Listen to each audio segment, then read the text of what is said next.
Hello, and welcome to Small Screen Live. I hope you guys are all doing very well.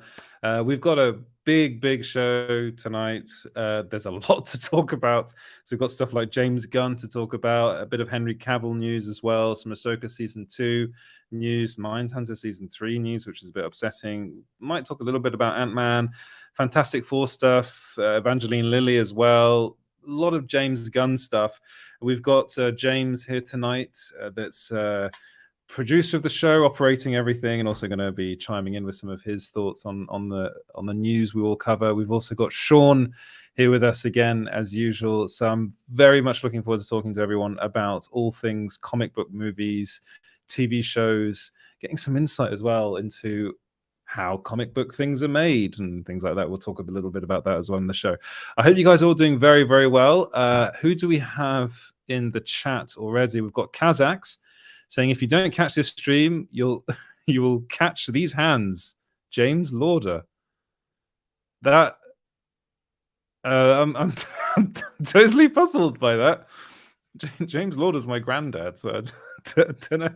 I don't think he ever said that. It's a mix between us, I believe. Okay, all right.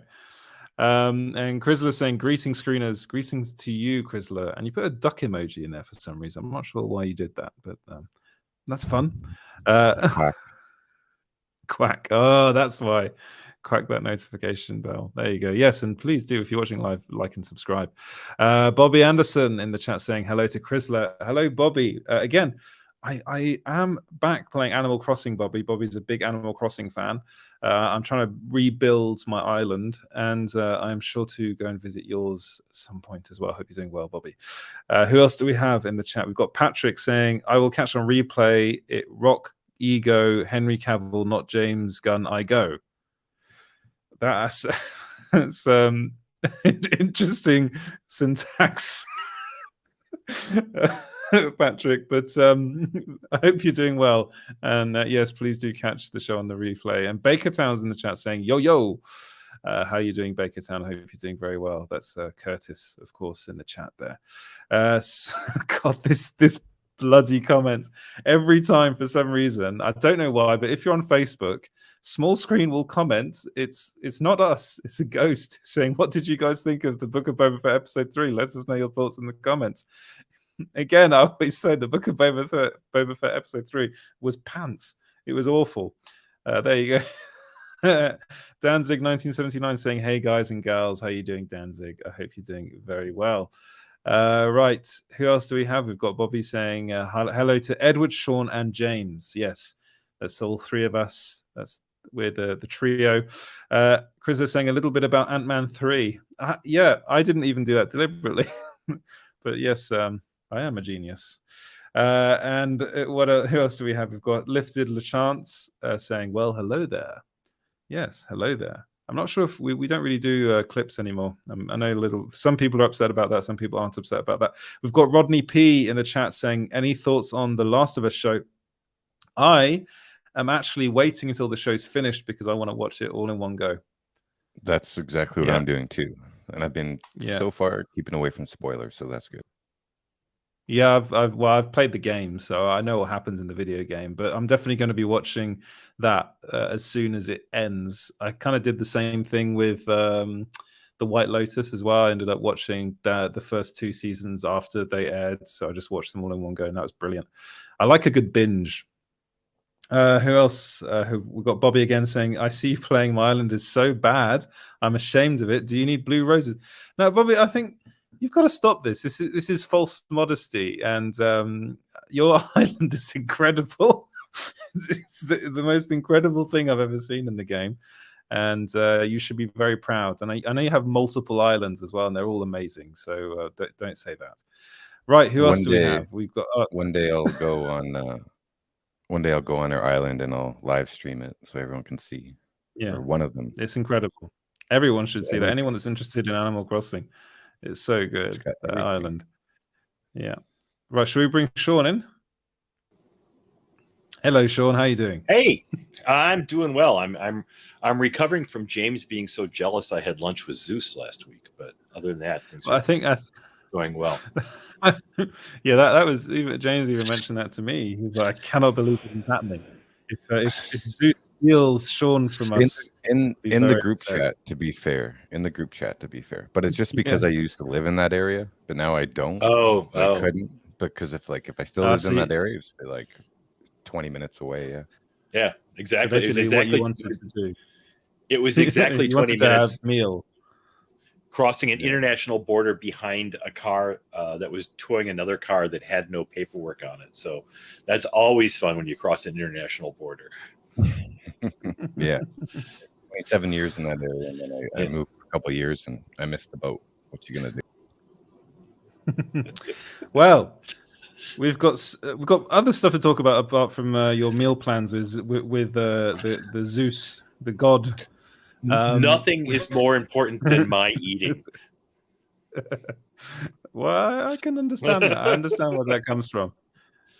I suppose, I mean, we seem to talk about this guy every week, but the first thing I think we need to talk about is a little bit about James Gunn, and because literally apparently on the Facebook page we got a bit of hate because some guy was like, "Please stop talking about James Gunn."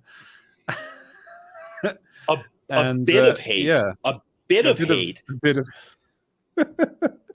Yeah, well, I'm always expecting that on Facebook, but no. Apparently, people thought we were writing too many articles about James Gunn. But the problem is that you get on Facebook and you mention James Gunn, and it's like Candyman. Like, everybody just shows up and starts attacking.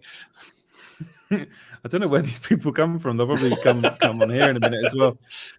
But honestly, like the minute we write. The problem is with James Gunn is he's always talking to fans. He's always interacting with fans, which I don't think is a problem. I think is actually a very good thing.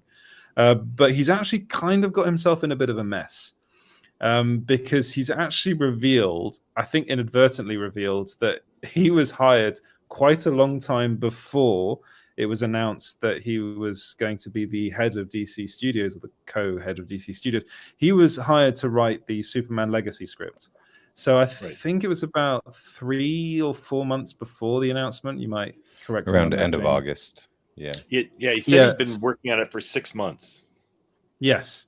So which meant that he had been working on it prior to actually being announced that he's going to be the co-CEO of DC Studios, which meant that Warner Brothers Discovery hired James Gunn knowing that Henry Cavill wasn't going to be the Superman in this movie.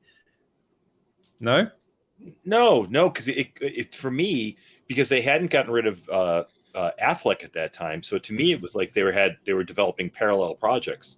They might have had Gunn, and I mean, and the way they work is that they throw a bunch of people out writing scripts. They could have not, just been having him write a script to see what happened. Like they had Kevin Smith do a script, and like they had Akiva do a script, and all that stuff. Brett Ratner's like 3 Superman projects that they went through in the 90s. They could have just been done that.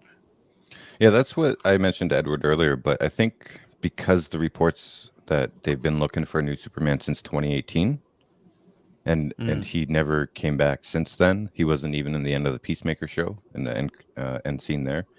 And then with The Rock having to fight to get Cavill back for the last scene of Black Adam, I think the writing was on the wall. Like everyone's just blaming James Gunn for Henry Cavill not coming back, but it seems like it was already a decision before he came on board for a couple of years now. And yeah, I said there was also the point that they could be working on parallel scripts too, but I think he would just cost too much money, and they wanted to go in a different direction.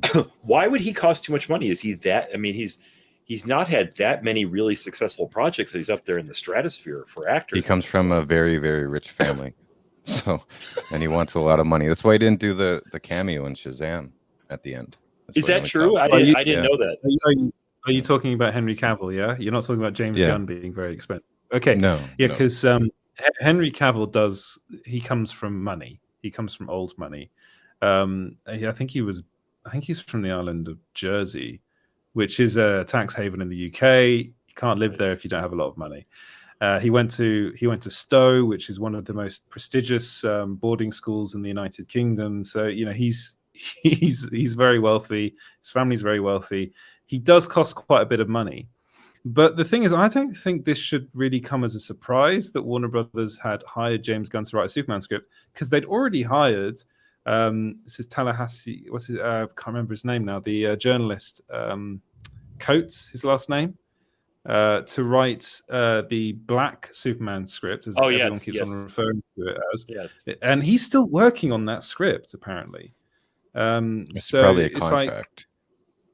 Yeah, and he's I think he might be a Pulitzer-winning journalist. Yeah, Pulitzer Prize, like Amy Adams's Lois Lane kept on saying in Batman versus Superman that she's a Pulitzer-winning prize-winning journalist. She literally said that on multiple occasions, which is something that obviously anyone brings up in conversation.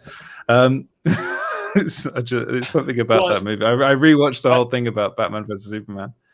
I mean, in the comics, Clark and Lois have got won Pulitzers quite a while ago. They're both pretty respected, so that's not like that's not a new thing someone's adding. No, but I just think it's quite funny the way she says it in the movie. I rewatched bits of the movie and I was like, "Oh yeah, actually, that doesn't sound that great. It's a bit weird." But anyway, basically, they are making multiple. Yes. Yeah, we talked about this earlier too, where like Gunn said at the presentation when he rolled out Chapter 1 that he was being dicked around by the studios, by the previous regime at Warner Brothers. So, I mean, if you look at all of the reports of the timeline, it looks like they had decided that Cavill was done around 2018.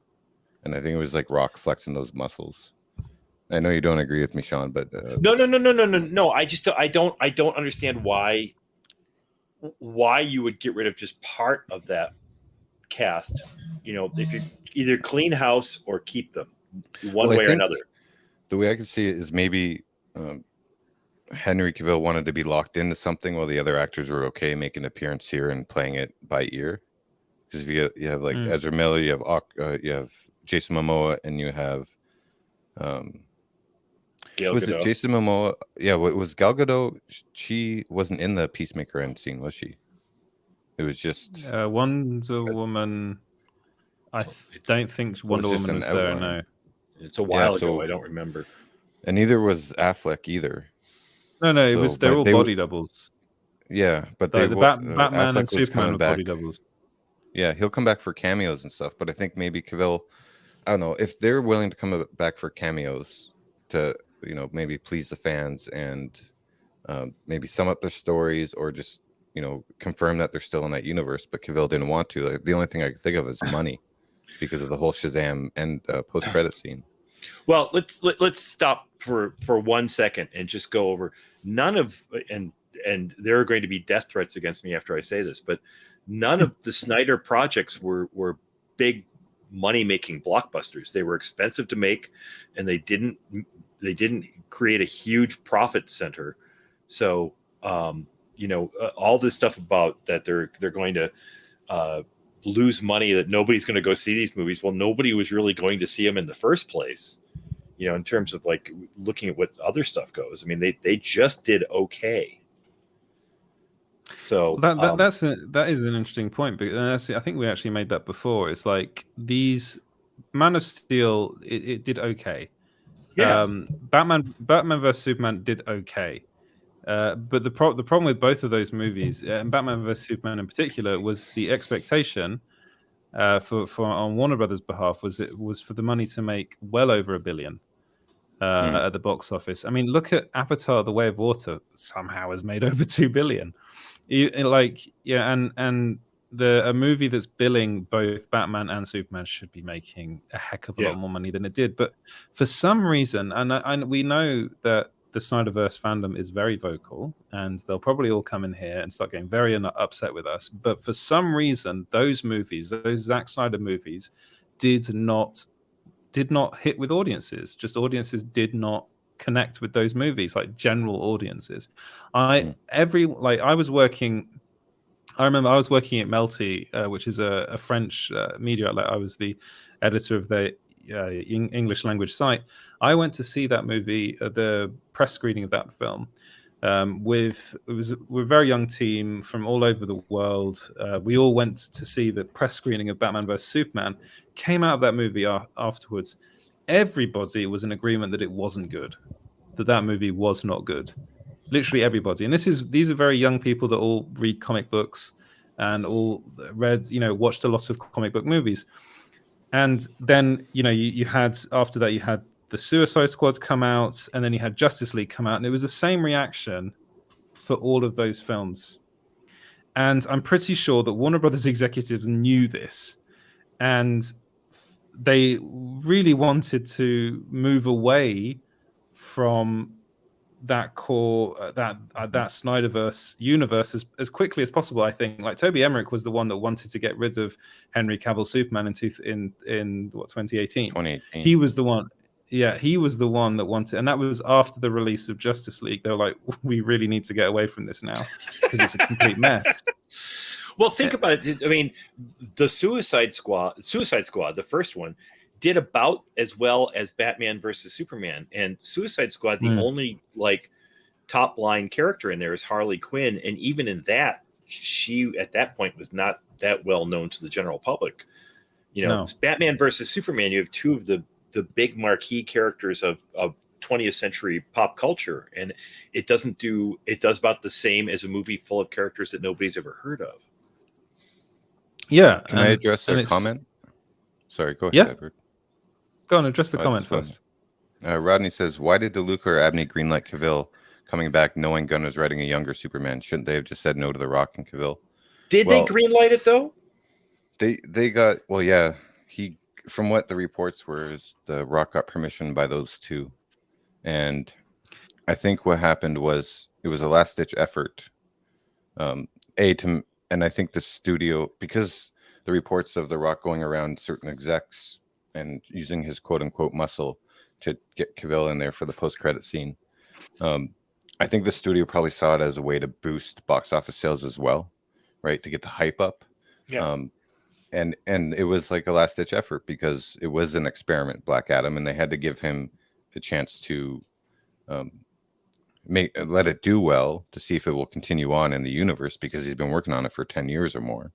But yeah, I just think it was a last-ditch effort, and it didn't do well at the box office. I think it did okay, and I enjoyed the film, but they obviously, and the whole thing about WBD and the merger and the canceling Batgirl or shelving Batgirl, like, they just want to save money. So it makes sense that they're going to go and lock in all these younger actors for a 10-year contract or 8-year contract or whatever. Well, but I just think it was just an experiment or a last-ditch effort by The Rock and $7 Productions to try and make Black Adam as popular as possible. Or, it's a change in regime that happened while Black Adam was in post-production. So there could have been one plan. Yeah. And then you had this change of regime, and what's his name? The Discovery guy is all about cutting costs, and he's probably looking at how much Black Adam cost, and they have to bring out the paddles and shock him back to life. And he had an aneurysm. There's got to be a different way to do this, and I agree with that. Yeah. There's got to be a better way to do it. Yeah. But one of the things I did want to address is that there's so much hatred that's aimed towards Gunn at this. Mm-hmm. People saying, "Oh, well, you knew that Henry Cavill wasn't going to be Superman anyway. Like, you went along with this, blah blah blah." There's all these. I don't like going on about social, online movements, as they're called, or campaigns, or whatever. It's the Fire James Gunn campaign that's going on. There is a positive one, which is Run with Gunn, or We Run with Gunn, which is the first, is a positive campaign, people trying to actually promote positivity within the DC fandom, which is good. But people, I think we need to realize how small actually this group is of people that are online, that are constantly moaning about the Snyderverse not continuing. I think, all things come to an end. Even at some point, even the Marvel Cinematic Universe is going to come to an end, probably sooner rather than later. But it doesn't. Moaning about it on social media is not going to solve anything. I think people should be looking forward to what's to come, and should not be constantly berating James Gunn over this, because if anything, you've got a pretty good. He's got a very interesting vision, I think, for what DC movies and TV shows can be. Let him do that. Otherwise, you're just going to push him away, and that is what I worry about a lot when I see all these comments on Small Screen's Facebook Well, page it's as well. the problem with like the Snyder Cut 2 when it was released. I was like, okay, great, we get to see his vision, you know, and we can all have fun and enjoy that. But then it's done. But then after that, it was restore the Snyderverse and release the Ayer Cut, and now it's sell it to Netflix, and I think Cavill. I think Cavill coming at the end of Black Adam. I think that might have been a mistake because it gave the fans hope. And but everything a little bit more. Everything is not about building a universe, you know. I mean, if you just look at Black Adam, if you looked at it as a one-off, you know, having Superman, the guy we already know is Superman, show up at the end, that's a great gag. That's a great, you know, it's a great publicity piece, and it's a great thing for people to get people talking about the movie. It doesn't necessarily have to be about setting up a universe for the future. And I know that Mr. Johnson wanted to, or at least said he wanted to. But, you know, all these people who are complaining, I just, you know, you're talking about the getting the Snyder Cut of Justice League, and they're just not, all it does is seem like it whips them up some more. You know, into their cultish aspect of like, we need to have this back. Like, dude, I'm old enough to remember Trial of the Incredible Hulk and wishing like hell that that's going to be good. Like, relax. You're going to have some good superhero movies. You're not going to have, you know, Rex Smith as Daredevil in an all black suit. You know, just there's going to be other stuff to watch, folks.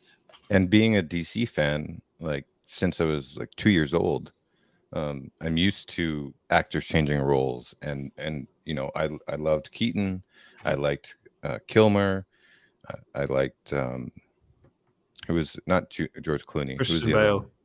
Christian Bale. I know Christian Bale. He was good, except he kept his mouth open way too much. Batman doesn't have his mouth open like a barn door.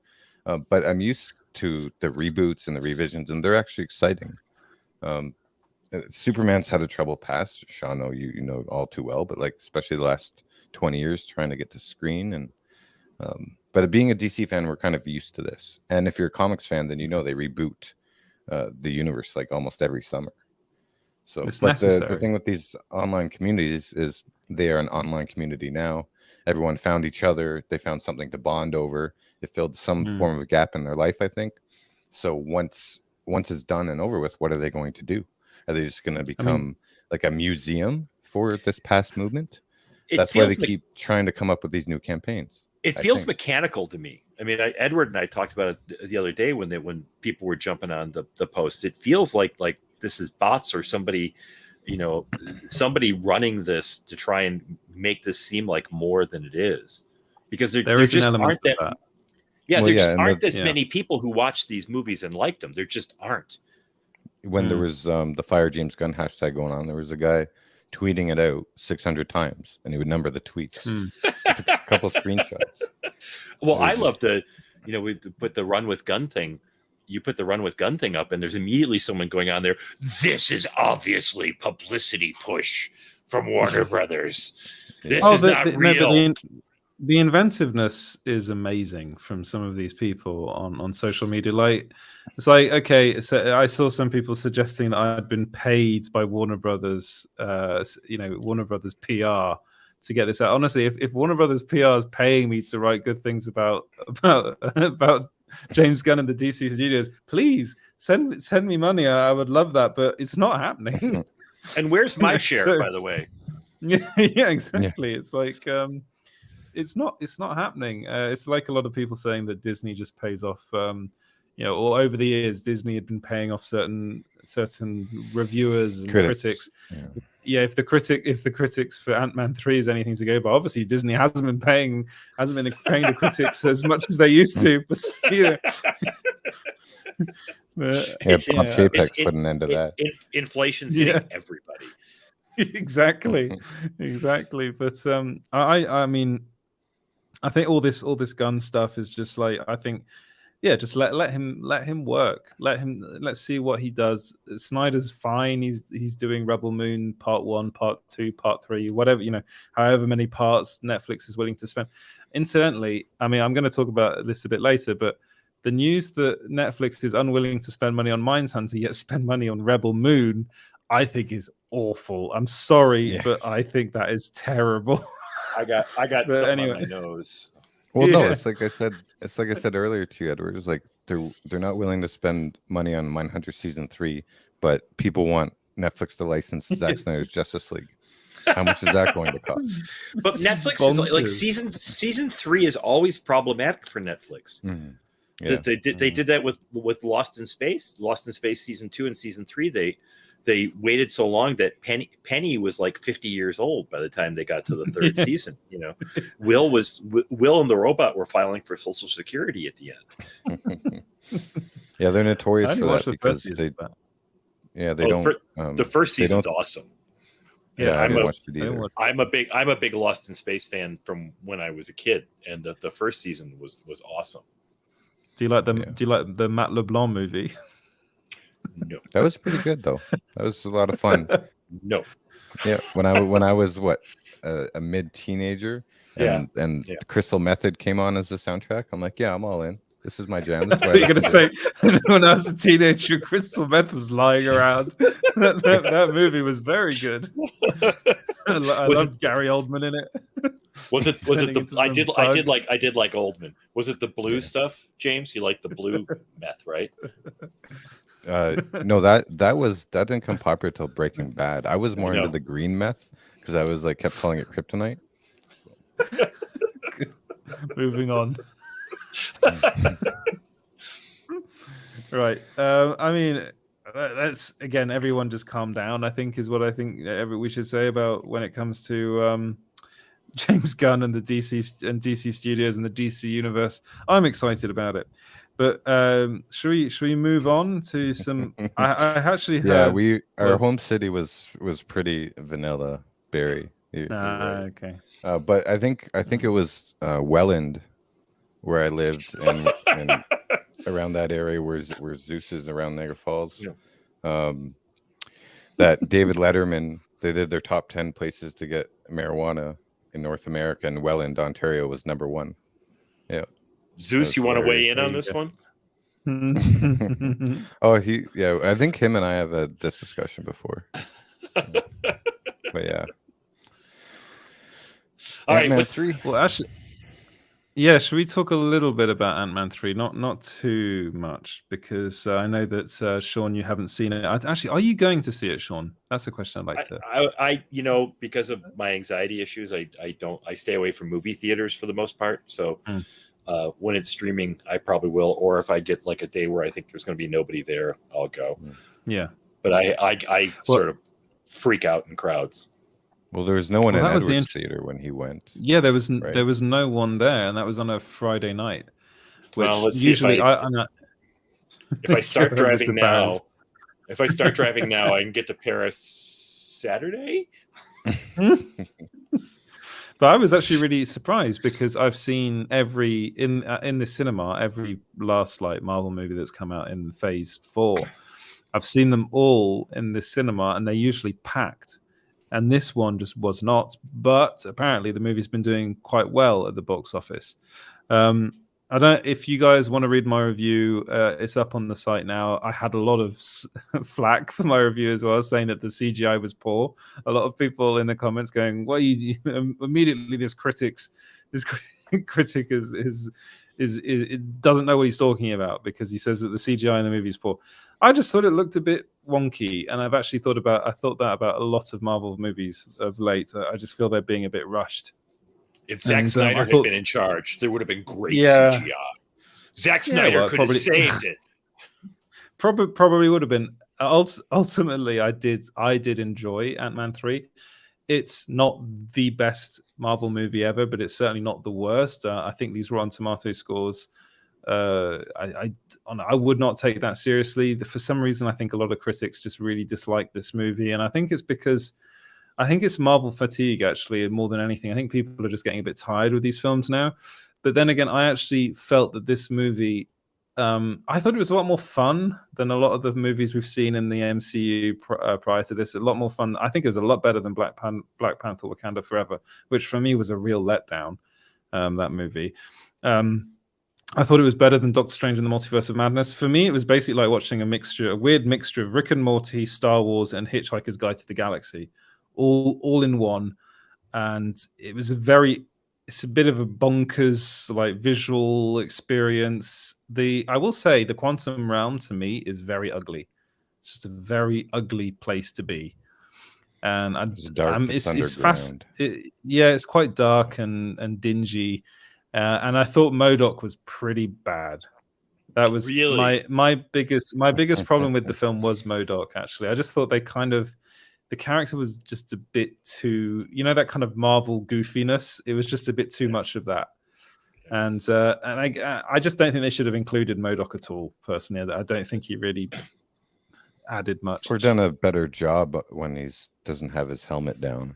But that was my main like CGI issue with the film, was that MODOK just looks so weird, and I just thought some of the designs were a bit too cartoonish as well. Like I like the fact that like the designs of the ships, there are these living ships in it, and to me it looks a lot like Hitchhiker's Guide to the Galaxy. Kind of, if you remember those early comic books, those Douglas Adams comic books, they're very kind of almost look like something out of the Beatles cartoons.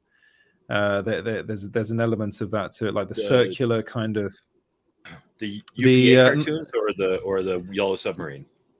Yellow Submarine, I think, is like the kind of circular that look a bit like kind of bubbles or like balloons. The designs were all like based off of microcellular organisms, right? So and how they grow and how they're shaped. So. Yeah. It was interesting. Second born child went to see it, and Connor said that he enjoyed it. They enjoyed it, but what they really enjoyed was the fact that with all the jokey stuff, that Kang was not involved in the jokey stuff. Kang was clearly outside of that, was taken really seriously, and really came off as a menace. He is brilliant. Jonathan Majors is really good in this film, and he's good. But the thing is, I was going into the movie knowing that he's going to be good anyway. So, and he's good in everything he's in. I've never seen he's him amazing. Deliver. Whole time I was watching, I was like, where are the stakes? Am I going to get any stakes in this film? I didn't feel like there was any stakes, but I will say it was a good demo reel for Peyton Reed. Yeah, I thought it was really good. Hey, Disney, look DC. At me. Yeah, I can do Star Wars lighting. I can do Star Wars shots. I can do Star Wars cantinas. Look at me. It's very Star Warsy, yeah. Restore the Peyton Reediverse. Yeah. But there was one thing about the movie that another thing about the movie that I really I noticed that there were scenes in it that really felt like sets to me. Like they felt like sets with just the screen behind, and the screen behind was like the sky of the quantum realm and the rest of the quantum, and then it's like there's a point where Michelle Pfeiffer first meets it's at the very beginning of the movie, first meets Kang, and no spoilers. It's like, well, no, there's no spoilers, but all I say is in that scene, literally the only thing she has to interact with in that scene is a rock, and you can just tell she's on that whatever that stage is called, and they've just put a rock there, and there's the volume, that's it, and there's a rock there, and there's a screen behind her, and that's it. And it just felt, but Edward, when you watch those old-timey movies from like the 30s and 40s, and they have the rear projection screen, you're okay with that? In the car. No, because you forgive it for the time. I mean, it's you either jump on board with the concept or not. And with the Marvel movies, we've had a higher standard, and it does feel like they're Multiverse of Madness and even multiple Spider-Man. It felt like we're taking a step back. Oh my God. Kind of stuff. We just go to Bizarro World, because we had this conversation 3 weeks ago and I was on the opposite side, and I just said that to make a joke about it. Do you remember, Shaun, when Edward's like, do you remember those old tiny movies with the screen projection in the background when I was complaining about Hawkeye and the green screen at the bridge? Yeah. But I can forgive, but I mean, I can watch the 1930s Flash Gordon serial and forgive what they couldn't really do. Of course. Yeah. You know, it's limitations at the time. Yeah, it's the limitations at the time, and we now the problem is, even though I'm not the biggest fan of the movie, we now live in a post-Avatar: The Way of Water world, and everything about that film, you can. I mean, the movie's plot is non-existent.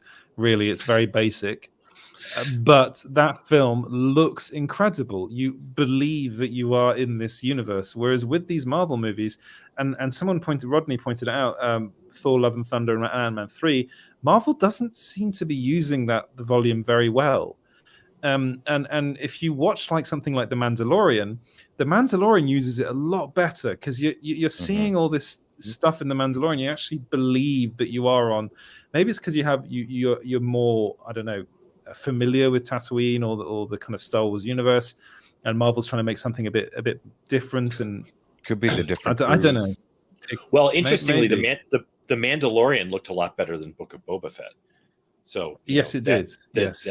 I don't know what's going on there, because supposedly the same people are overseeing them, and Book of Boba Fett looked like a fan film in a lot of ways. I'm talking about just the look of it. Yeah, and episode 3 was terrible. But I do think a lot of it has to... I didn't know you felt that way about it. I do wonder whether a lot of it is artistic direction as well.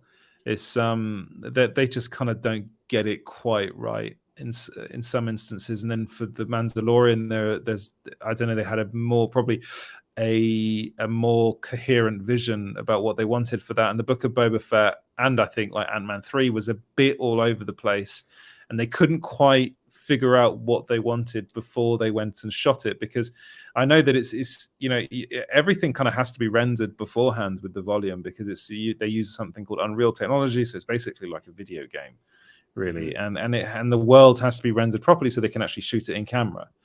So maybe I do, because everything is notoriously prevised as well. Yeah. But that's what they do for Marvel as well. All the reshoots, movies, right? But none of that is new. I mean, it's getting more sophisticated, but they've been doing that. Henson developed that stuff for Sid the Science Kid. I mean, they've been doing that kind of stuff for ages now.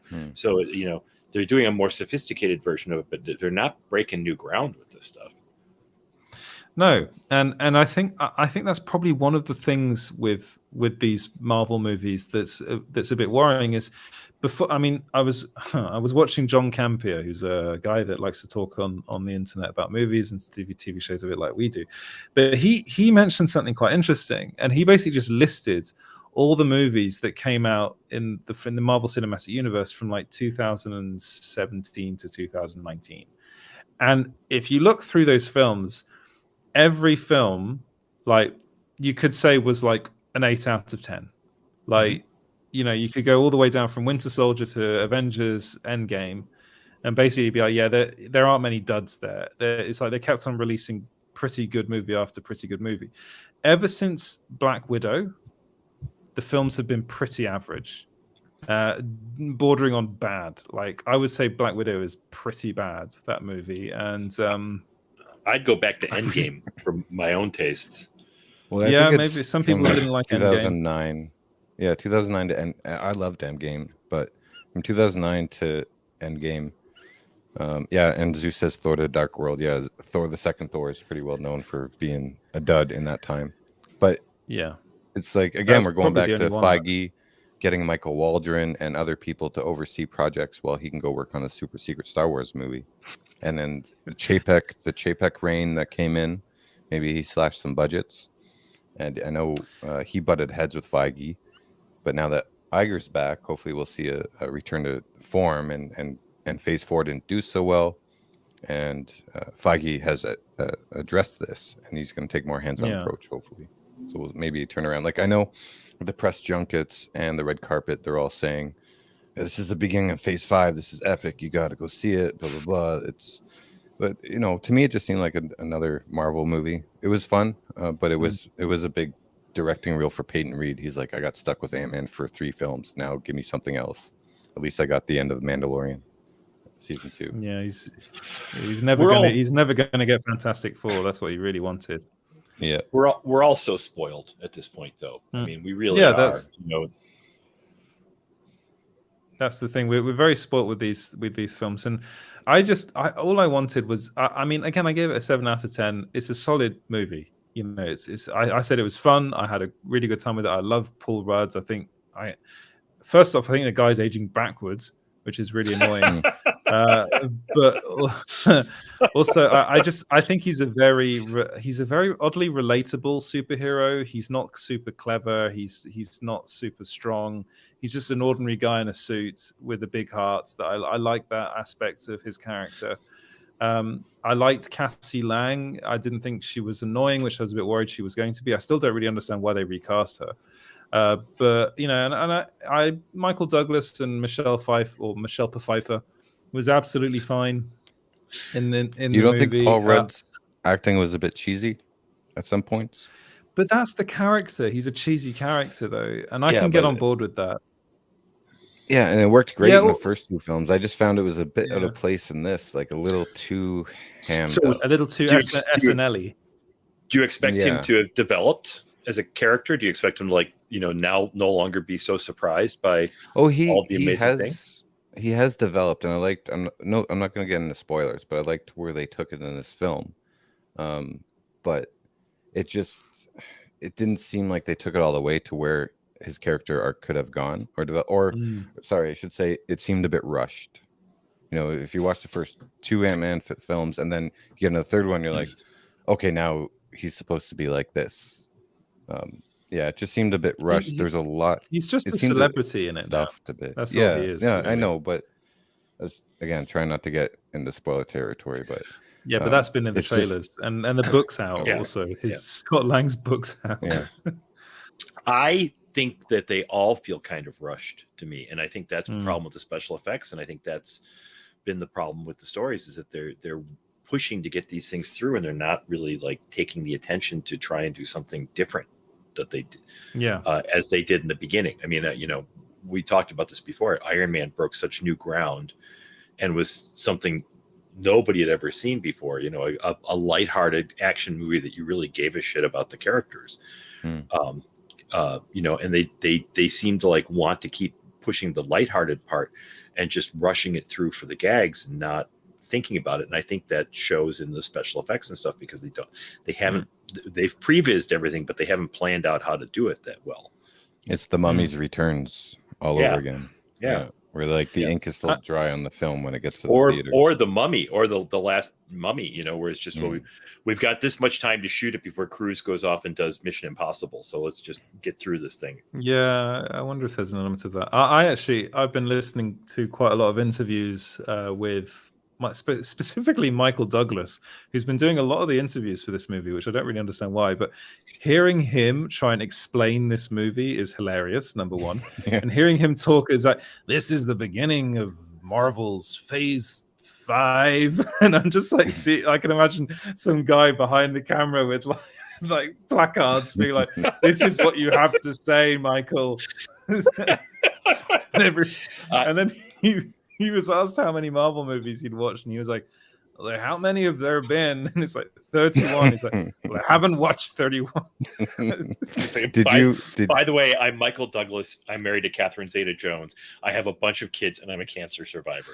I only have so much time to watch movies. Yeah. Exactly. Did you watch? Go on, James. I'm sorry. Well, I just want to get in there and pitch. I want to pitch my 1960s Ant-Man TV show. And I want to pitch my Happy Hogan Mobutu from Wakanda crossover show. Other than that, they can do whatever they want. Will your 60s Ant-Man pitch include the back door to get the Fantastic Four in for your 60s Fantastic Four? My 60s Fantastic Four, my all black 60s Fantastic Four cast. Yeah. They've been gone since 1969, and nobody cared because they were black people, and now they're back trying to save us all from a nihilist. That's my Fantastic Four pitch. And it's Edward. Did you go ahead? Well, I'm trying to remember who my kid and I had cast it. Connor and I had cast it. It was Idris Elba as Reed, Halle Berry as Sue, Michael B. Jordan as Johnny again, and Ving Rhames as Ben. And they've been stuck in the negative zone since 1969. Nice. Did you see the featurette of Ant-Man 3, Edward? What was the? No, I didn't. It's where they're asking the cast what they should. It's like a Q. I'll wait till you're done on your phone, and then we'll continue. I'm just writing down the running order. It's okay. I got it. But they said he kept, the one guy asked all the cast, what do you think this is going to bring to viewers? And everyone, Paul Rudd, Michael Douglas, Michelle Pfeiffer, Evangeline Lilly, they all said Evangeline Lilly, Lilly, Henry Cavill, Frank Quietly. Anyways, they all said it's a big visual spectacle. You have to go see this in the theater. You have to go watch it in IMAX. And then I got to Peyton Reed. He goes, well, I think it's family. Family is the most important. Family is the best. This is what I've gone through. That's how I portrayed for the last 3 films. Yeah. Oh dear. It's the Fast and Furious of the Marvel Cinematic Universe. Yeah. Hey, we got a compliment from Matt Cave. Yeah, I saw that. I was gonna read him. Most people, yeah, when they tune in, they realize that we actually talk about things. We don't just throw out the negative stuff for clicks. So right, appreciate you noticing that, Matt Cave. That's the thing. This movie's not all negative, but I will say that when I was watching it, I was like, this movie is called Ant-Man and the Wasp Quantumania, right? There's very little Ant-Man and very little the Wasp in this movie, and there's no Quantumania. so just, I thought that was quite funny. I was like, this movie's title is wrong and doesn't really explain the film very well. And it's long. So, yeah. Is it? No Doctor Strangelove. Oh, I just meant the title was long. Yeah. The title's long, and the movie's quite long as well. It's about 2 hours and something, but it's like kind of, yeah. I suppose that's right. Actually, there is a lot of the Wasp, and it's Michelle Pfeiffer's Janet Van Dyne. Van Dyne.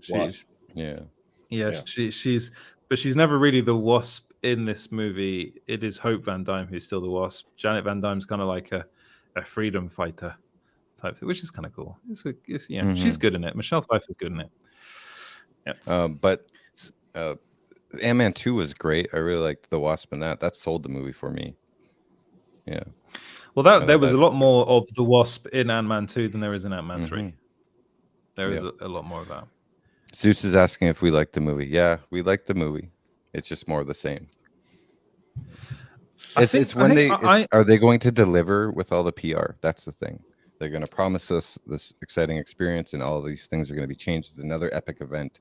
They're trying to hype it up like it's another Infinity War Endgame, and that's what Peyton Reed wanted. He wanted like this to be in the big, huge. He's tired of being a bookend for phases.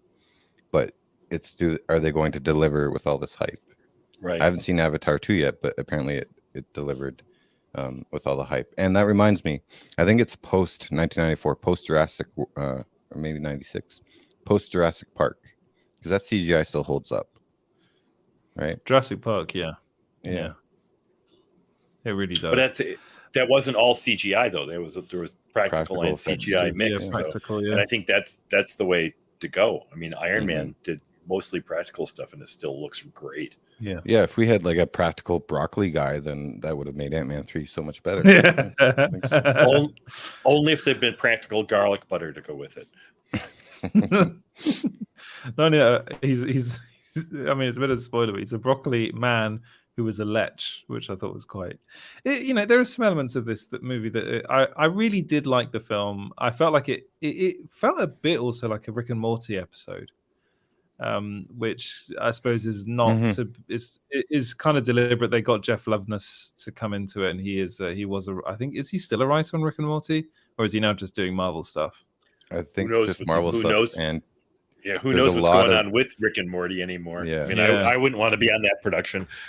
No, but I think a lot of writers from Rick and Morty in the Marvel's writer room. Yeah, they definitely snatched the best, the ones that they thought of being the best ones for the future of the MC. I think Jeff Loveness he's writing the next Avengers movie, the Kang Dynasty, I think, or the Dynasty of Kang, whatever they called it. One thing I will say, Kang Dynasty, the Kang Dynasty. One thing I will say is that I really did like. I loved Jonathan Majors' performance in this movie, but I'm also a bit worried about Kang in the future. And that's all I will say. If you've seen the end of the movie, you might understand then if you stayed for some post-credit scenes, which come up at the end of every Marvel movie now. I've been rereading a lot of early Avengers and Fantastic Four stuff. I get the big masterworks from Comixology and go through them. And Kang is one of the most confusing characters ever. So I don't know. It wouldn't be who I would have gone for as the next big bad, mostly because I can't figure out who he is. I don't think Kang knows who he is either, because there are so many different versions of Kang. Yeah, and that's one of the big problems with that villain, is that you're not really sure which version of the villain you're going to get. So we've now got we've seen two versions of Kang now. I mean, I'm not, the one that was at the end of Loki, who was a bit weird, but not really a villain. Even though he did say we're all villains here. That was he's not really a villain. This version of Kang, I suppose, is a bit more stoic. I think that's the line that Jonathan Majors said, is he's a stoic Kang. We're not going to get I'm not going to say anymore.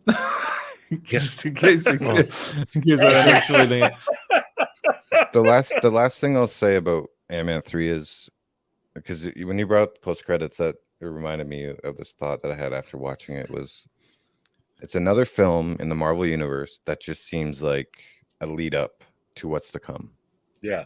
And that goes back to me, okay, where are the stakes? It's just, all right, this is a fun time to watch this movie, but is it adding anything to the universe, or is it just an introduction to another character? And then so you're gonna have to bring up Bakertown's comments. Yes, Kang is like a box of chocolates. You never know what you're gonna get. Kang is like a box of chocolates. You never know which one you're gonna get. This phase is the cinematic equivalent of an ambulance chaser.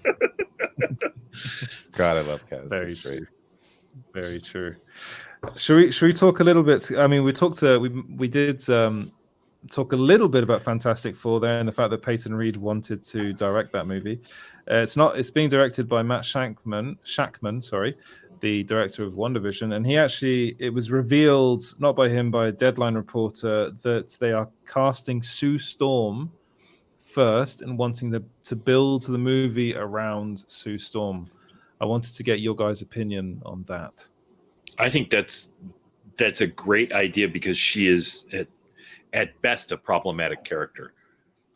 With the Invisible Girl / Invisible Woman thing, and they've done. I mean, Byrne and Wolfman actually did a pretty good job of making her less of a 60s housewife who happened to have superpowers, but that's still kind of where the character came from. So I think it's a great idea. I think it's a great idea to do that. I think it's the right way forward, because everybody kind of already knows, the other characters, and the Invisible Woman's powers. She could become quite powerful. Well, she is. She is really the most powerful one out of the lot of them, because she can, do that whole force shield thing, and then she's not just invisible, and I think a lot of people forget that about the Invisible Woman. And I like this idea, and I also think Matt Shakman is a very interesting choice of director, because I really think I think WandaVision is actually one of the best things that's come out of the MCU in the last 3 years. Like, that show, I still think it's the best Marvel show. I really think he understands the character of WandaVision quite well, and I do wonder whether this movie now. I actually think Fantastic Four is vital now for the future of the MCU. If they don't get Fantastic Four right, I think the MCU is in a lot of trouble. So that's why they're taking so much time. And I also think that's. Go on, James. Well, I just going to ask, do you think this is a sign that Susan Storm is going to be leading the film front and center? Yes. Yeah, she will be. Yeah. No, she will be. I think she'll be the core of the movie, which is also probably why someone like John Krasinski is not going to be in this film. I think they're going to cast very differently to what people are expecting. You can honestly Emily throw Blunt, out. that would be hilarious. they're not. But the thing is, they're not going to do that, though, are they? Because I think that's been very clear that if they cast someone like Emily Blunt, they will not have that actor for very long. And if they cast someone like John Krasinski, he's only going to be really around for let's say the next 2-3 years. Really, let's be honest, he's going to want to go and do his own thing. They will want to cast people that they can keep around for a lot longer, because I think the Fantastic Four is the future of the MCU. This is like, I think this is as important as Robert Downey Jr. was for the MCU. I think if they get this wrong, it could go very badly. Like, we've already seen that Phase 4 has been a bit of a dud. Phase 5 is, I think Ant-Man 3 is fun, but it is the worst rated movie, worst reviewed Marvel movie of all time. It's on Rotten Tomatoes, it's below Thor: The Dark World, which, again, it's not as bad as Thor: The Dark World. That movie is really bad. But that the reason that movie is bad is well documented. It was a really troubled production. Patty Jenkins was supposed to direct it. She left, and it was Alan Taylor, I think, who stepped in to direct that movie at the very last second. Hadn't Branagh done the original development on it, and then they handed it to Patty Jenkins after? Yeah, so he was originally going to do the sequel to begin with, and then he done all the previs and development on it, and then he left the project to God knows I don't know what he ended up doing. And then Patty Jenkins came in, and it's if they don't get the Fantastic Four right, I honestly think that's it. That's like the MCU kind of done. Because I think I agree 100%. I agree 100%, because it's not just the Fantastic Four. Those characters are going to do what they can't do anymore with Robert Downey Jr. and Chris Evans. You can't have them spider out into the other movies, but you can, all the Fantastic Four characters pretty much have carried a book on their own for a while. So don't forget about the X-Men. Yeah, but people have seen X-Men, seen a lot of X-Men. We've only seen two Fantastic Four movies, right? Not counting the Corman one. We had the Corman one, and that baby is gold. It's an interesting movie. It is. It's the Corman one is really interesting to watch, to see what you can do with no budget. But some of it works surprisingly well. Some of it works better than the big budget 20th Century Fox movies. Yeah. Very, very small bits of it. Yeah. Yes. I'll agree. There are moments work better. Yeah. Stay Lifted comes up with something, says about the critic score, saying critic scores mean nothing. It's an 84% for audience. Yeah, but if I'm not so sure. I do think critic score means something. I think if the critical consensus is that a film is bad, it will be remembered as being bad. But if you look at other reviews of other films that aren't like big Marvel tentpoles, the divide between the critics and the fans is not that big. It's getting bigger.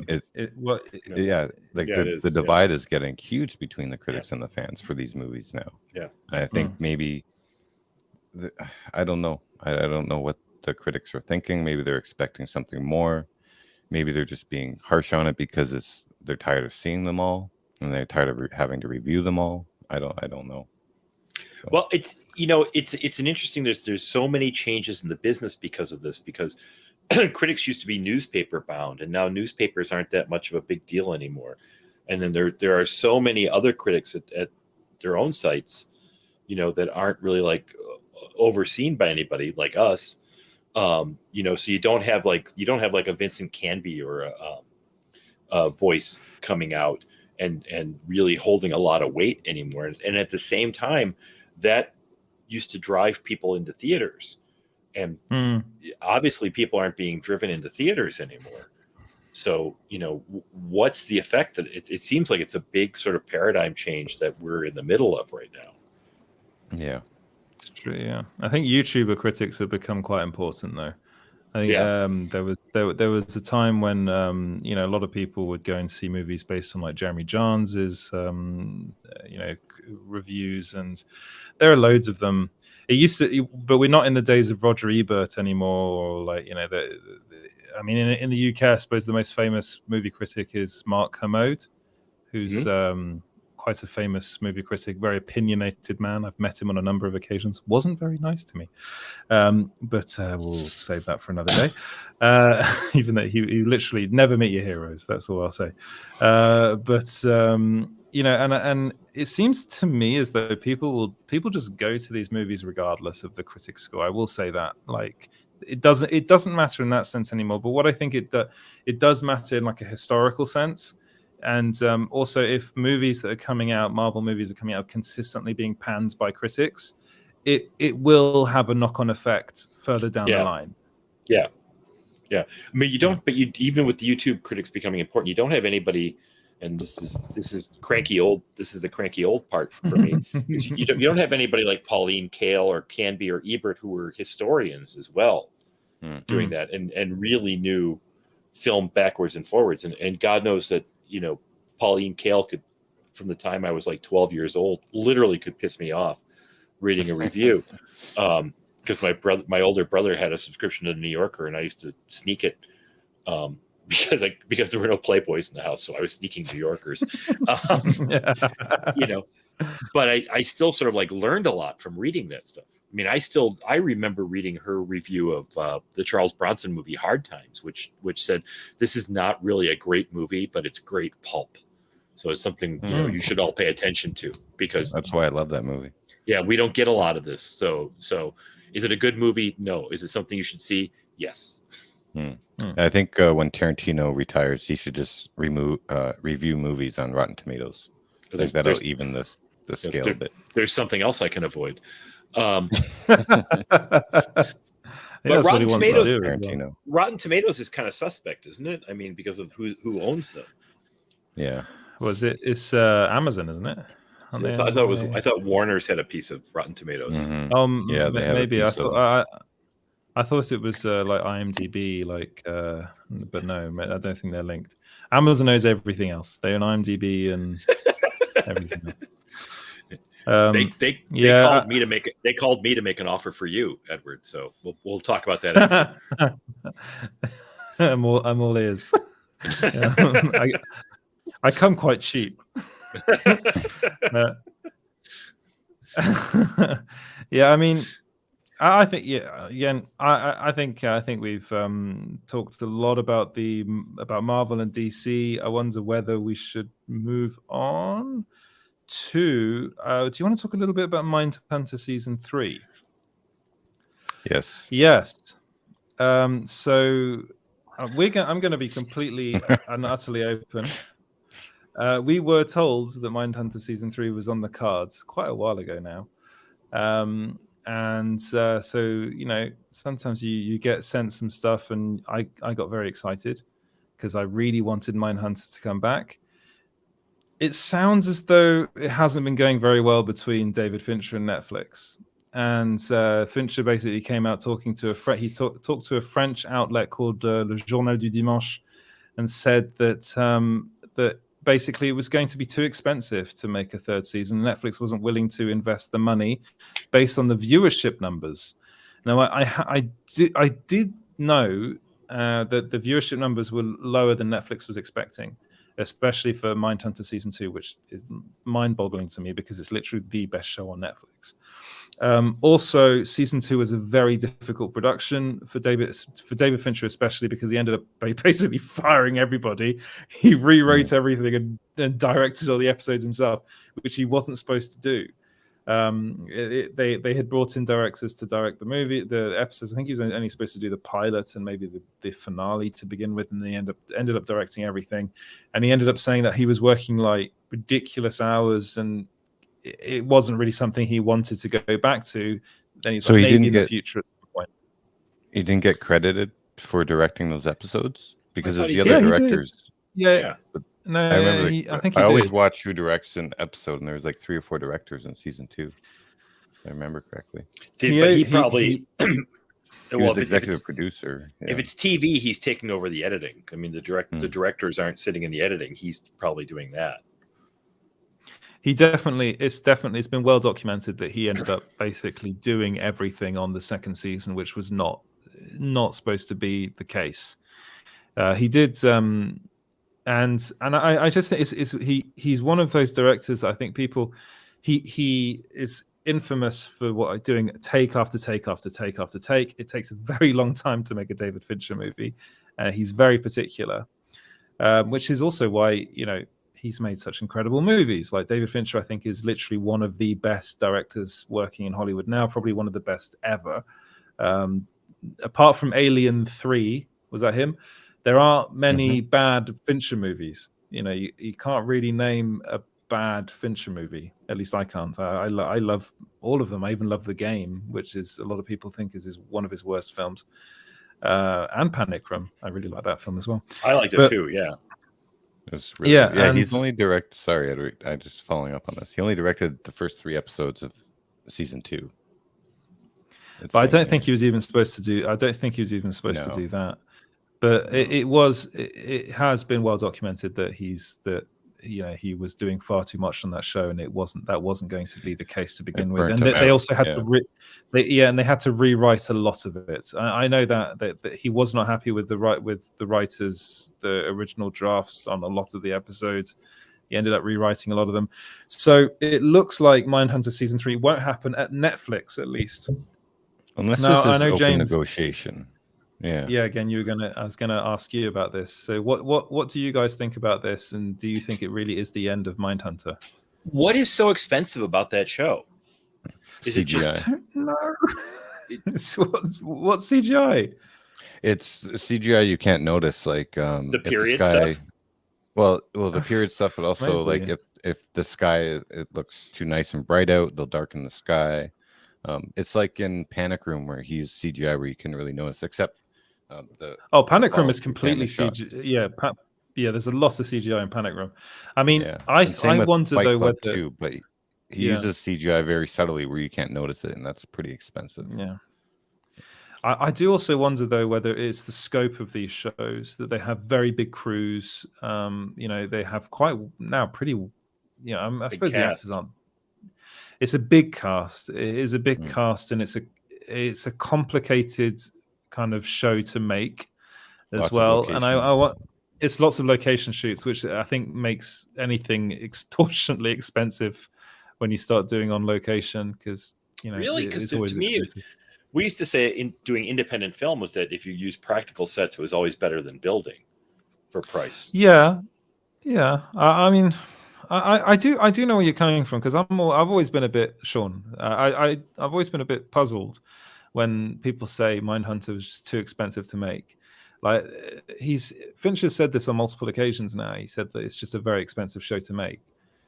I wonder whether the mere fact that it's Fincher makes it expensive because he's so demanding. Yeah. If it was anyone else, that's probably also why Netflix wanted other people to direct these episodes, because they were like, David, we cannot afford another 30 days of shooting just for you, but the quality to get like one through. Scene. For that scene. Yeah, I know. we can't afford another 30 days of shooting because you didn't like Edward Kemper's pants. Yeah, but the quality shines through with that. I'm surprised that the viewership was not there, because this is my Zack Snyder. Like, everybody I know watches it and loves it. Like, literally everybody. This is a problem with Netflix. So it's if it doesn't do good numbers right at the beginning, then they're like, okay, we'll scrap it. Like, just like the radio, the one that was based off the podcast that does really well on the small screen, Archive 81. Archive 81. I think it was no one knew about that, and then now they're all finding out about it, and they want a second season, but Netflix canceled it before anyone found it. They didn't advertise it properly. I didn't watch Mindhunter until I cut the video for it, and then I watched it last year. Amazing. I didn't even hear about it. Good. And nobody really knows what their numbers are. I mean, they say stuff, but they play it really close to the vest. And you don't know if what they're releasing is what they is what real viewership is. And I don't even know how you measure that viewership. I understand what's his name?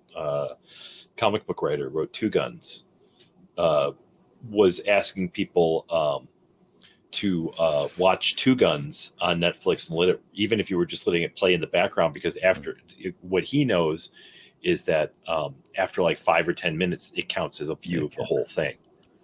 Yeah. So, but I also why can't I remember his name? I can't remember. I didn't watch that. Stephen show. Grant. Maybe I should. Stephen Grant. Oh, okay. Well, I do know that Netflix also looks at retention, and because there's a lot that the numbers that they post are like 5-minute views, I think, and they count that as a view of the whole show, which is insane. Right. But they also, those are the numbers they release publicly, and internally they do look at how many people have actually watched the entire show, and probably replays too. Well, this is why Wednesday has done so well, because apparently, this is what I was told the other day, Wednesday has been rewatched more times than any other Netflix show. So people are going back and rewatching the first season of that show more than any other one, more than Squid Game, more than Bridgerton, which is I was going to write that tomorrow. But it's one of it. I honestly think that Mindhunter is on the wrong platform. I think Netflix is completely the wrong place for a show like Mindhunter. I'm pretty sure if Mindhunter had been made for Amazon or for HBO, I actually think HBO would have been the perfect place for that show. We would have ended up having 4 or 5 seasons by now. Or Showtime. It feels like a Showtime. Or Showtime. Show. It feels like a Showtime show because those sorts of shows don't get massive numbers, but they're not really made for the numbers. They're made for the for the clout. They're made for the awards. Right. They're made to be premium television. And I don't think Netflix is a place for premium television because that's not what works on there. Even more than Fuller House. Or what's that? That's a reference to something I don't. Full House. The Fuller House. The Full House revival. Yeah. I never watched Full House. Oh, you don't have children, do you? No, he's from the UK. That's why. No. Well, Full House, and 8 Simple Rules are my 8 Simple Rules. When 8 Simple Rules, I did. My daughter. I did watch that. I did watch 8 Simple Rules. I did watch that show. It was sadly the dad. It's the dad from 8 Simple Rules in Full House. No, was it Bob Saget? No, John Ritter. He died. John Ritter died, and then they brought in Bob Saget. They brought in James Garner and David Spade, and it actually became a better show after that. Sadly, I mean James Garner and David Spade together were like, let's just turn on the camera. We'll be back in half an hour. you guys do whatever you're gonna do. Don Rickles style. Mm-hmm. I should probably watch Full House. So I agree, but now Showtime is all a mess too. So that's not going to be a place for shows anymore either. Yeah, and I'm a bit worried about all this Dexter nonsense they're doing now. They're trying to turn Dexter into their Yellowstone series kind of. Yellow Jackets. They've got Yellow Jackets. They're looking at Yellow. Yeah, they've got Yellow, but they're looking at what's happening with Paramount. What Paramount's doing with Yellowstone, with all these prequels and sequels, and and trying to develop Dexter into, which to me makes no sense. So, it's like the movie studios trying to copy the Marvel Cinematic Universe formula. It's happening in television now. Yeah, it is. Yeah, but it could be like Yellowstone, where you're going to wind up with a revolving cast door. Yes, or just cast members. Yeah. Cast members that don't want to film like the final episode. I find that's such a weird story. That Kevin Costner story is so weird. Something happened. Something happened on that set is what I'll say. And there was some kind of breakdown between Costner and Taylor Sheridan. And Costner's like, I don't need you. I've got lots of royalties. Very odd. Yeah. That's a very odd story. Yeah. But with as far as Mindhunter's concerned, it's looking like it's dead at Netflix, which is not. It's not what we want to hear. I honestly think it won't be picked up by anyone else because I think it's too expensive to. We're talking about sell Zack Snyder's Justice League to Netflix earlier. It's too expensive for anyone else to come in and buy the IP and make the 3rd season. And it's lost momentum. I mean, how long has it been since the 2nd season? There's no momentum behind it anymore. I think there isn't people would tune in though. I think I think people would tune in. I think I would. The hype would build. Yeah. I think it's got a very devoted fan base. The cast, they've all said they would come back in a heartbeat and do it. They're desperate to do it. So much so that, like, who was it that one of the cast members retweeted one of our articles about Mindhunter season 3. Can't remember his name. The one that well, you can't say. I'm gonna have to look it up because you didn't tell me this. That's amazing. Yeah, he did it. Holt McClaney, McClaney, is that how you pronounce his name? Who plays Bill Tench in the show. Awesome. He retweeted. Yeah, he retweeted one of our articles about it. But and it's I do also wonder whether Netflix was trying to gauge interest. This is a peek behind the curtain. Trying to gauge interest into how many people were really interested in season 3. And feeding some information to certain people, and I was one of the ones dumb enough to go. I don't know. I think Fincher might be openly negotiating. He goes on some, like, he hasn't talked about it his message has been the same for like the last couple of years now. All of a sudden, he's got some new information about money. But it's not even. He said that before, though. He has said that before about it being too expensive to make. But he never. He said never it's said very. It. Yeah, but there's more of like a. He hinted at it before. This time. Yeah. I don't get it. I don't get it. It's expensive, yes, but what are you getting from it? I don't understand why they just don't. You want a David Fincher show? Here we're going to give you the money. We're going to give David Fincher money, and we're going to give Christopher Guest money. Give Christopher Guest $5 million to do a Mascots every year. Fincher give us a Mindhunter every 2 years, and you can do all the fucking Wednesdays you want. But that's covered your nut for classy stuff, and that's important.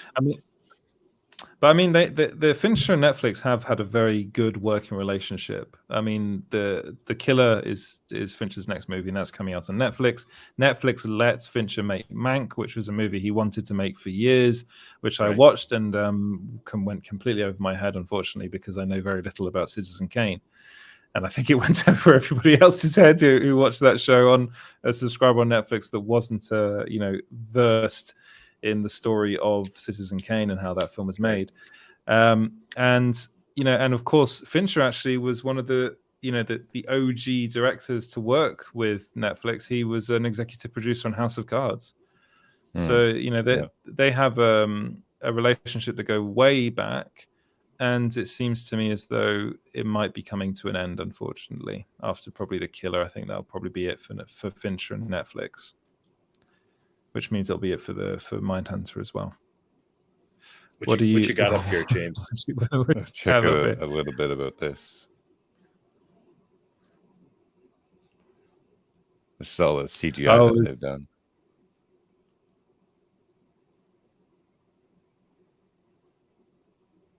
Is it lagging? Yeah, it's lagging a bit, yeah. See, it's nice, but to me, stuff like this is does it really make your scene better? Does it really make the movie better by doing this stuff? Makes it greener. Yeah. I don't know, those bushes they added really added to the suspense. Yeah. I mean, yeah, that they got rid of that rail. The dolly track, yeah. Yeah, the dolly track.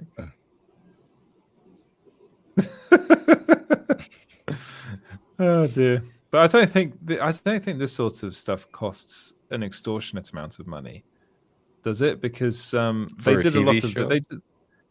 They do this in movies all the time. Jesus Christ! Look at how many dolly tracks do you need for one shoot? It's Fincher. Oh, what's going? That's such a Fincher shot. Mm-hmm. Yeah. But Fincher's expensive. I mean, he makes expensive movies that, that to get them the way they look, and it's going to cost you money. That's the thing. That's what you sign up to when you. But honestly, I can't see this being any more expensive than making a season of Wednesday. Like, really. especially with the people involved with Wednesday. I mean, you're getting Tim Right. Burton involved. He's going to cost you money. So I think ultimately it does just come down to viewership, really. I think they wanted this show to be bigger than it was. I'd be, as a producer, I'd be there. Tell me why this is so important for you to have that greenery in there. Why? How does that make the scene better? The snow, the snow makes it quite...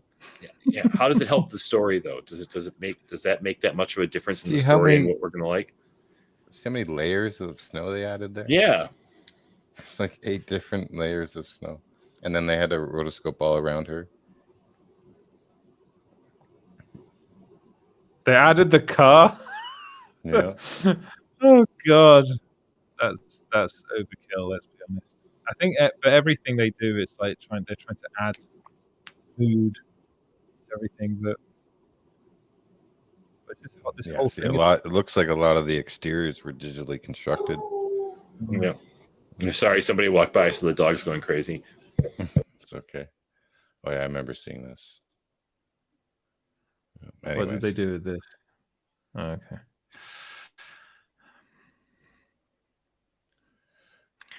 But you know what all of this means? It means that 2 of the best shows I think ever to have been made have been now cancelled way before their time, and that's Mindhunter and Hannibal. Hannibal was one of the best shows I ever watched, and they both deserved so much better. And it's a shame.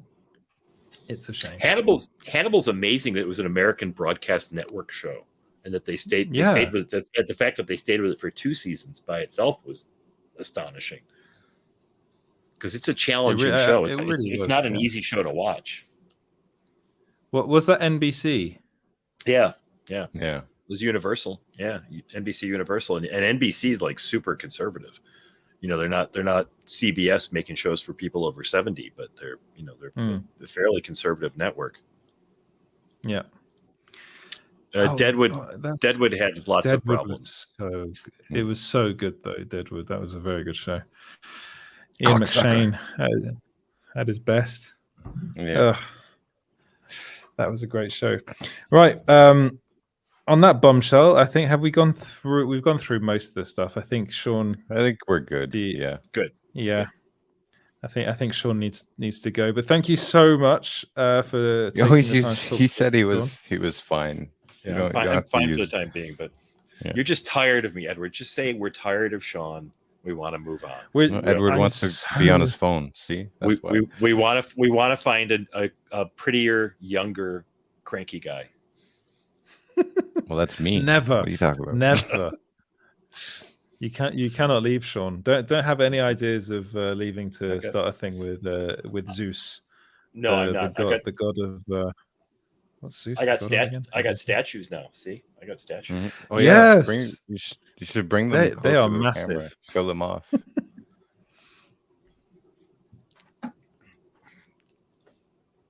There you go. Wow. You got a major award. I got a major award. Yeah, I got 2 of these things for Twilight. I'm pretty happy.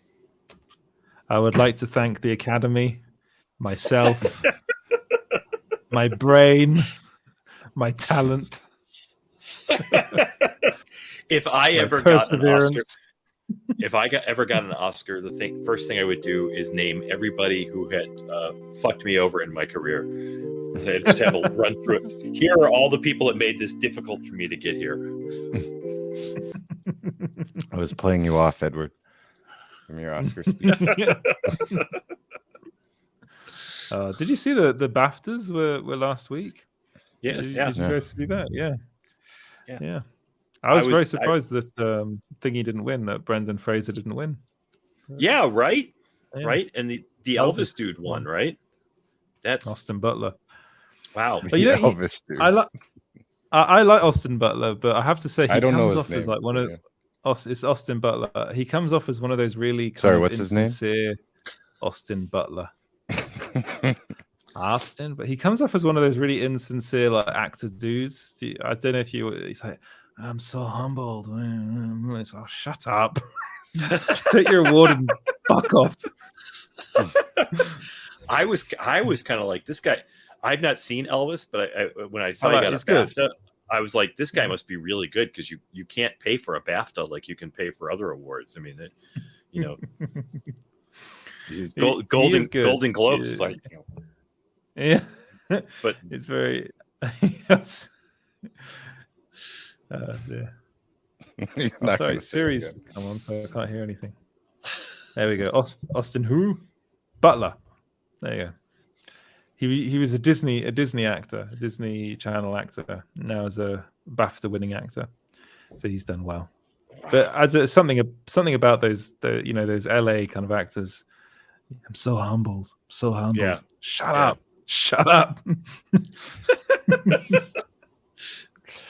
No, it's not Austin Lauder. No. Oh yeah, Danzig asked me about Marlowe really quickly because I haven't watched it yet. Danzig, I don't think Sean's seen it either, or Edward, but it's at 23% on Rotten Tomatoes right now. Wow. That's the critics and 34% audience, so it's not looking good. That's not good. Actually, in other Liam Neeson news, I don't know if you heard. Yeah, I don't know if you heard. I'm not done talking about Marlowe Neeson yet. news. No, I'm not done talking about Marlowe yet. I'm gonna watch it this weekend, and let me tell you all my plans. I'm gonna tell you all the snacks I'm gonna have, and all the I'll probably have root beer, and then I'll get some Cool Ranch. You're gonna have You need to watch The Big Sleep, and you need to watch Farewell, My Lovely. I'll watch The Big Sleep again, and then I'll check out Farewell, My Lovely. But yeah, Marlowe's not looking good. It's okay. Go ahead. You want to talk about your hero, Liam Neeson? Tell us how like you love watching his action movies again. I love watching his action movies. But no, I just saw the other day he was doing an interview, probably for Marlowe actually, and he revealed that he'd been asked to play Bond by Cubby Broccoli, and he turned them down because he said that his wife, who sadly passed away a couple of years, said she would not marry him if he played Bond. Really? So he turned down the role. So we could have had Liam Neeson as the name's Bond, James Bond. I was He would have teaching been the first Irish Bond. An Irish operative for MI6. There's that's a story in itself. I was teaching a business performing arts class when Taken 3 came out. And I remember talking about it in class, and there was a girl, a very talented young woman, gorgeous actress that was a part of the department. And she said, I can't wait to see it. And I said, really? Why? And she goes, because Liam Neeson is so fucking sexy. And I said, Liam Neeson's not only old enough to be your dad, he's almost old enough to be my dad. And she said, I don't care. If he were to walk in this room, I would fuck him right now in front of everybody because he's that sexy.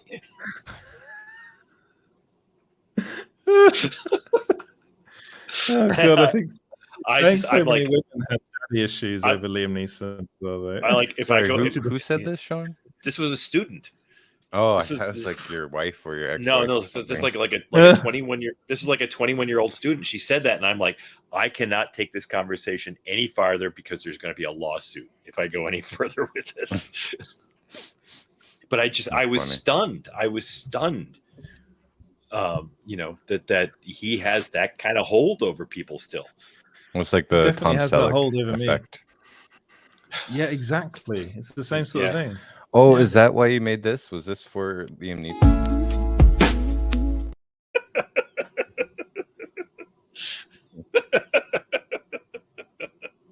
One day I'll get to Liam Neeson.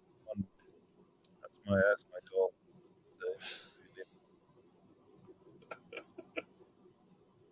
So, how did you get plane? Your microphone's all messed up now. Is it? Yeah, going in and out. No, you're underwater.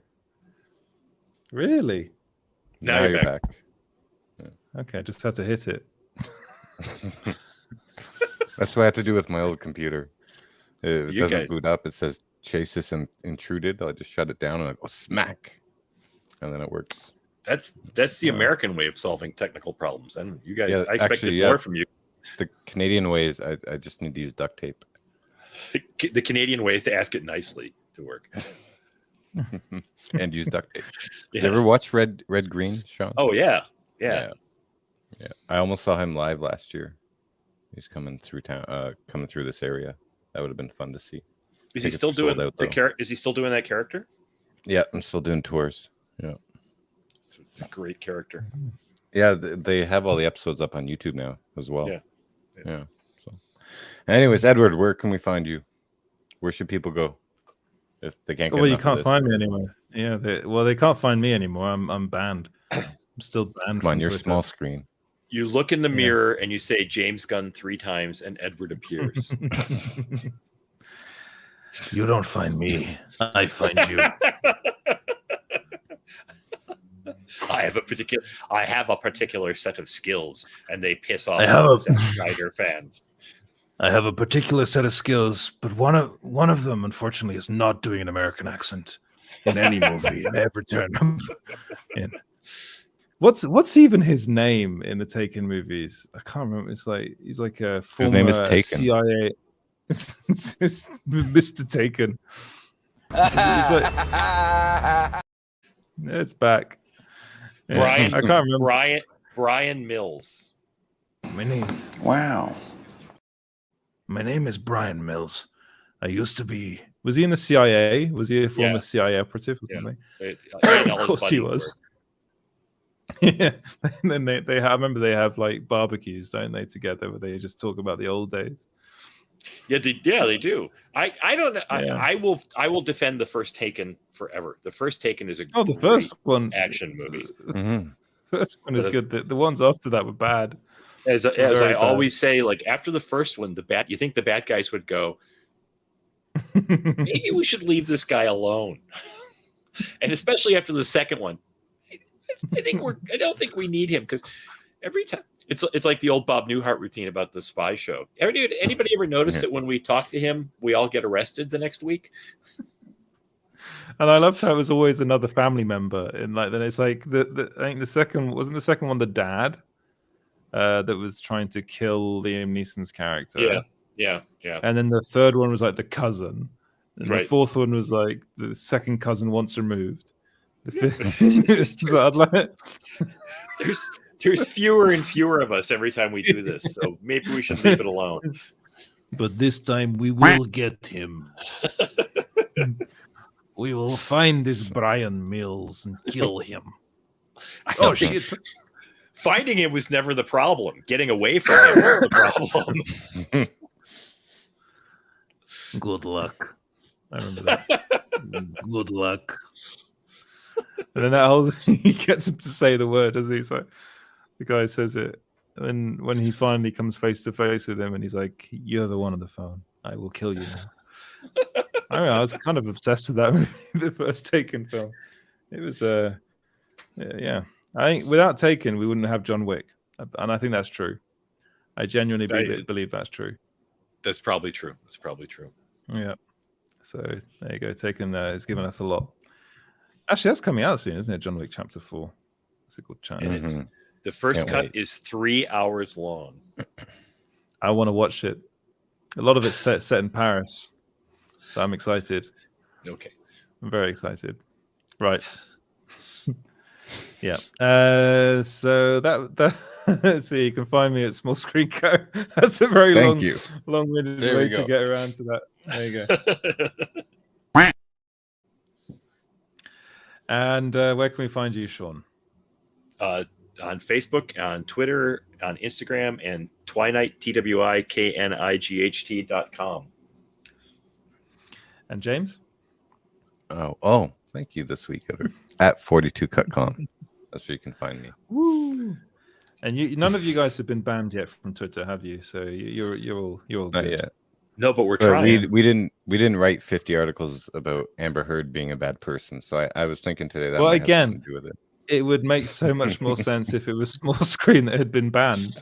At least then I'd be like, okay, that. I mean, again, all my tweets are like, I went to see a movie today and I didn't like it or I liked it. You know, that's literally here's my top 10 of the year. You know, and that's literally all I'm voice? Yeah, it's kind of I'm dumb on Twitter. I'm so basic. I thought your Twitter voice would be like, "Was I've had enough. Get out." You know, I wonder, like, do you think it was just Snyder guys complaining enough about you That would make a lot of sense because they're so banded together that I don't think so. No, I don't think so. No, I don't think I'm that. I'm not that known within the Snyder community. And he doesn't really say anything bad on Twitter either. So we should do a whole live show about why was Edward Lauder banned on Twitter. oh, that'd be cool. We'll call it. Call it. Why does Elon Musk hate me? What did I do, Elon?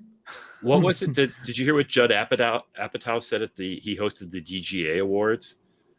No, what did he say? He said this show is so irrelevant that it's not broadcast, it's not even on radio, and Elon Musk is negotiating to buy it. That's a very good joke. Oh well, thank you, Kazakh. Thank you. Taken has given us a lot. Yeah. Poetry by Lauder. Yeah. Chrysler, sell Edward Lauder to Netflix. I like that one. James Gunn complained. I don't know if James Gunn is that friendly with Elon, but yeah, that's probably why. That's probably what happened. On that article I wrote, though, has got a lot of people commenting on being like, the same thing happened to me. I don't use Twitter. And I went back on it one day and it said I've been permanently suspended. So it's not just me. Oh God, that was a long time ago. Look at those chubby cheeks. Is that your high school? Is that your high school picture? No, that was like 2 years ago. His photo for his toothpaste commercial. It's quite creepy, that photo. Yeah. this end thing has been going on for a very long time now. I've given you three out. No, I've given you 3 outs to wrap the show up. That just keeps going on. So I'm just having fun with the clips now. Yeah. Okay. All right. It's okay with me. There you go. Thank you very much for watching, guys, and we'll see you next week. Thanks, everybody. Bye. I don't Bye. use Twitter, and I got banned from my job.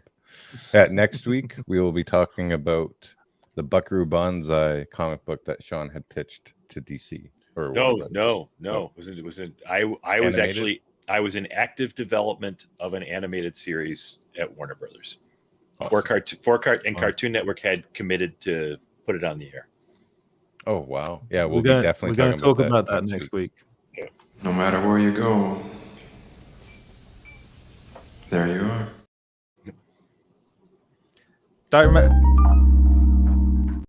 Missed it. Don't forget to smash that like button. Do it now. You're only supposed to smash bloody like button. Do it. Where is that clip? I found the Amber Heard accent one.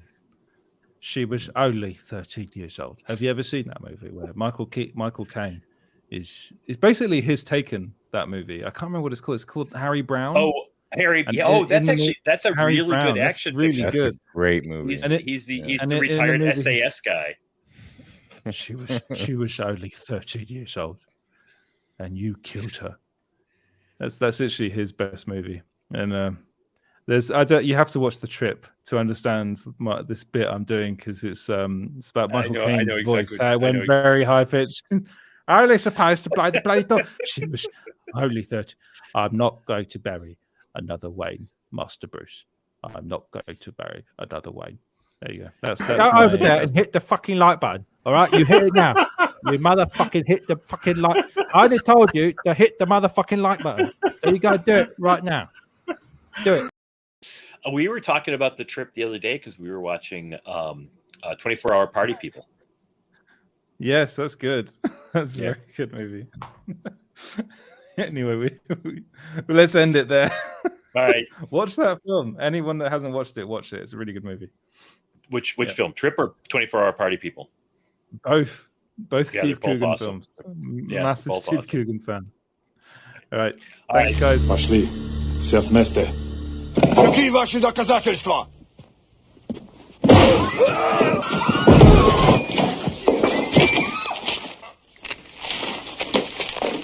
Кокаином. Still going right now.